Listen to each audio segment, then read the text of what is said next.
Bom dia, irmãos, tudo bem? Estamos de volta para mais um vídeo e continuarmos os nossos trabalhos. O tema da nossa conversa de hoje é: queremos uma geração de alunos capacitados e capazes de se impor. E nessa didática eu separei aqui do 2 Samuel, a partir do capítulo 23, que diz assim: São estas as últimas palavras de Davi. Oráculo de Davi, filho de Jessé. Oráculo do homem que foi exaltado e ungido do Deus de Jacó, do cantor de salmos de Israel. O Espírito de Javé fala por mim. Suas palavras estão na minha língua. O Deus de Jacó me falou. A rocha de Israel me disse: Quem governa com justiça e governa conforme o temor de Deus é como a luz da manhã ao nascer do sol. Manhã sem nuvens depois da chuva que faz brilhar a grama na terra. Minha casa está firme junto a Deus, pois sua aliança comigo é para sempre, em tudo ordenado e bem seguro. Ela fará prosperar meus desejos de salvação. Os maus, porém, serão como espinheiros que se joga fora e ninguém recolhe, a não ser com o ferro e a madeira da lança e com fogo para se queimar.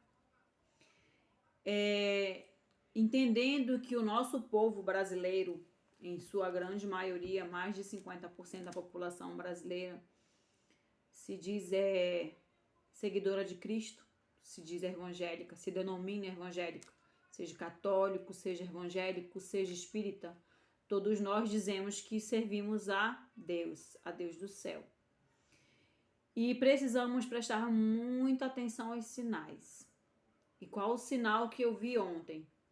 Ontem teve uma celebração no velório do Pelé e na ocasião o senhor presidente, o senhor Luiz Inácio Lula da Silva, foi convidado a fazer a leitura do evangelho, ao qual mesmo se recusou.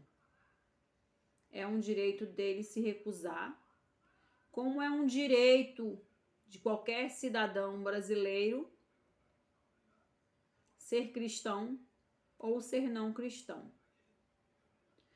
Eu só peço que nós, como pessoas cristãs e que acreditam no que a Bíblia fala, fiquemos atentos aos sinais dos tempos e vejamos o quanto que a palavra de Deus se faz presente na nossa vida e na nossa política. E aqui fala: quem governa o homem com justiça e governa conforme o temor de Deus. Então eu peço que a gente fique atento para ver se o nosso atual presidente tem esse temor de Deus, porque a Bíblia fala, Deus nos fala, que a pessoa que governa fora do temor de Deus, elas são como espinheiros e só servem para ser queimadas no fogo. Então eu peço que a gente fique atento aos sinais dos tempos e com isso a gente desenvolva, nós pais e mães e nossos filhos, alunos, desenvolvam uma criticidade junto a isso. E falando em criticidade, falando em educação, vamos falar dos nossos pequenos.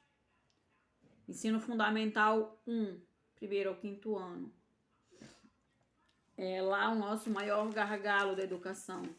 É exatamente lá que temos os maiores problemas, porque é o alicerce da educação brasileira.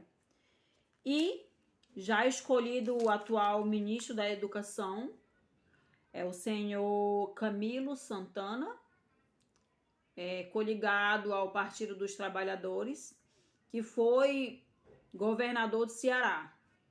Camilo Santana, quando esteve como governador do Ceará por 2 mandatos, seu primeiro mandato, ele teve uma expressão muito boa na educação.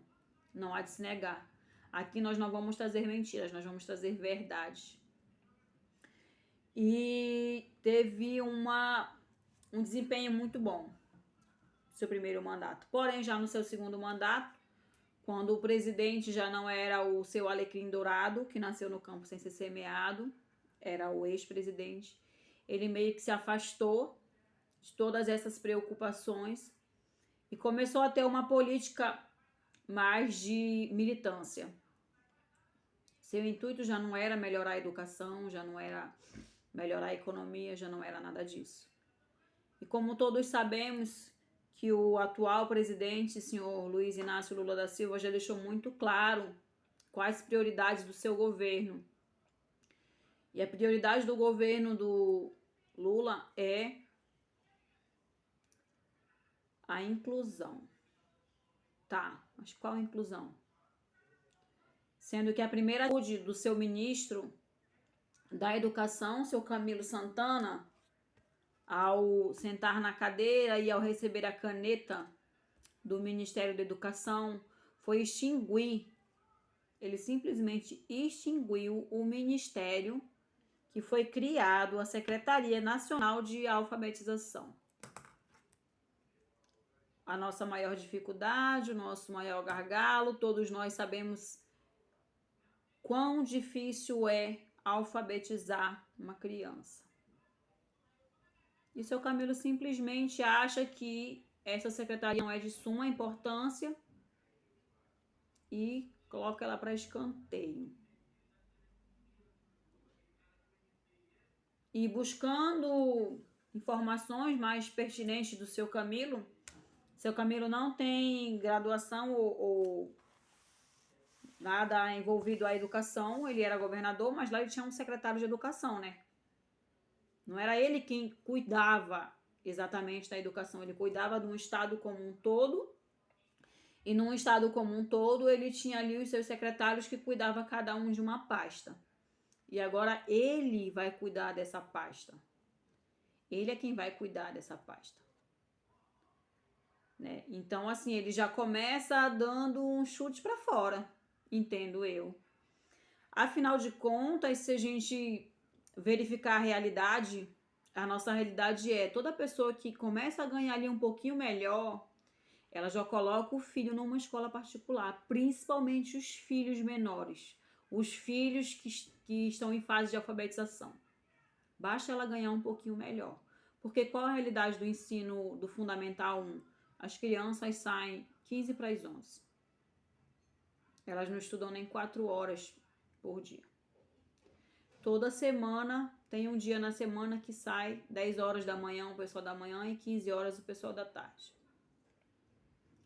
Professor falta, não tem professor substituto. Professor não passa dever de casa, professor não passa trabalho. E as coisas vão indo. Vão indo. E aí o professor alega que ele não pode mais reprovar porque o sistema não quer que os nossos filhos aprendam. Porém, o sistema da educação fundamental 1 também diz que o professor, ele tem que ser o mesmo professor nos 3 primeiros anos de desenvolvimento da criança. Ali o primeiro, o segundo e o terceiro ano do Fundamental 1, a criança ela tem que ficar com o mesmo profissional, com o mesmo professor. Porque o que o sistema entende? O sistema entende que o professor, tendo mais intimidade, conhecendo melhor cada um dos seus alunos, e que ele tem 3 anos para desenvolver, ele consegue desenvolver melhor esses alunos. Porém, isso não é observado. Vá na escola do seu filho e pergunte se o professor do segundo ano do seu filho é o mesmo que deu aula no primeiro. Se o professor que hoje é o do terceiro é o mesmo que deu aula no primeiro e no segundo ano. Porque esse professor, ele conhece o aluno, ele sabe a dificuldade do aluno e ele deve trabalhar nessa dificuldade. E o que eu percebo? Que os professores, eles conseguem muito bem identificar as crianças que não conseguem ler, as crianças que têm dificuldade ali em cálculo, em matemática, eles conseguem identificar esses alunos. E eles colocam isso nos planos dele, nas avaliações dele. Quando eles vão fazer a análise ali, o parecer do aluno, que todo professor de Fundamental 1 tem que entregar no final do ano, você lê o parecer e você vê que corresponde ao seu filho. o problema maior é na resolução do problema. O professor, muitas vezes, eu percebo que ele não sabe o que fazer. Por exemplo, ele descobriu que tem um aluno que não se alfabetizou ali na turma dele. Ele não sabe o que fazer. E aí, o que ele faz? Ele vai com a mãe e fala para a mãe que ela tem que pagar uma aula de reforço para o seu filho. Se não botar o menino no reforço, ele não vai aprender. Aí ela fala que esse menino tem déficit de atenção. Aí ele fala que esse menino não isso, que o menino não aprende. É sempre o aluno. Mas a gente vê que o professor ele não tem uma capacidade, ele não eu não sei nem se ele não tem capacidade. Às vezes eu acho que ele não tem motivação, não tem coragem, não quer. Às vezes eu penso que eles não querem mudar. Porque eles não saem da mesmice. Eles não saem da forma que eles ensinam há anos. E cada criança é uma criança. Algumas crianças aprendem ali no coletivo, a professora ensinando lá no quadro e cada um consegue desenvolver. Tem crianças que não, que aprendem só no individual, que o professor precisa pegar ali, levar lá na sua mesa e dar uma atenção maior. E isso eles não fazem. Isso eles não fazem. E aí eu pergunto, em 3 anos, primeiro, segundo e terceiro ano, será que o professor não consegue? Mesmo com as dificuldades, porque dificuldade em todas as áreas tem. Ou vocês acham que os médicos não têm dificuldade no plantão deles? Os contadores não têm dificuldade lá na Cefaz? Todo mundo tem dificuldade. Mas a gente consegue, por isso, gerações capacitadas e capazes de se impor, capazes de resolver problemas, capazes de buscar soluções. Porque nós somos a geração que achou o problema. Mas, infelizmente, nós ainda não somos a geração que resolveu o problema. Com isso, eu peço que a gente fique atento aos sinais, atento a tudo que acontece, principalmente no governo. Vamos ficar de olho nesse seu Camilo Santana e saber o porquê que ele acabou com essa secretaria tão importante. Porque que a gente sabe que todos os problemas futuros de ensino fundamental 2 e médio vêm lá da base. Então, se o problema está na base, qual o intuito que o PT, que o seu Camilo Santana e o seu Luiz Inácio Lula da Silva têm em acabar com essa secretaria? O que eles querem? Só mesmo ensinar a linguagem neutra, que já está sendo utilizada pela primeira-dama e por alguns outros ministros, como o senhor Haddad? Eu acho que a gente não quer que os nossos filhos aprendam a falar todes. A gente quer que nossos filhos aprendam a usar o uso do porquê. Que os nossos filhos aprendam a acentuação gráfica e todo o resto da nossa gramática, porque é isso que cai lá no vestibular. É isso que vai cair numa conversa formal, numa entrevista de trabalho. Principalmente se o nosso filho estiver ali concorrendo a uma posição relevante, como de gerente, de supervisor. Eles precisam falar de forma correta, porque lá ninguém quer alguém falando todos, só mesmo o presidente da República e esses seus ministros que ele está escolhendo.